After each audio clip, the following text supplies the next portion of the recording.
Ang mga pagkain na bawal sa mga may sakit sa baga, lalo na sa mga may chronic obstructive pulmonary disease o asthma, ay maaaring makapagdulot ng karagdagang sintomas o makapagpalala ng kondisyon.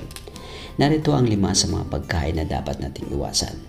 Una, processed meats. Ang mga ito kasi ay mataas sa sodium at preservatives na maaaring magdulot ng pamamaga at pagtaas ng mucus production. Pangalawa, dairy products. Ang mga produktong galing sa gatas ay maaaring magpalapot ng mucus na mahirap sa mga may problema sa baga. Pangatlo, fried foods.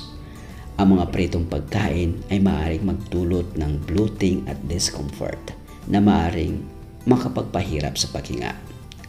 Pang-apat, carbonated beverages.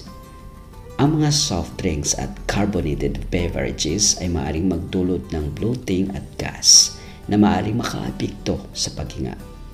Pang-5, high sodium foods. Ang sobrang asin ay maaaring magdulot ng fluid retention at pamamaga na maaaring makapagpalala ng kondisyon sa baga. Mahalaga ang tamang nutrisyon at pag-iwas sa mga pagkain ito upang mapanatili ang kalusugan ng baga. Maraming salamat po.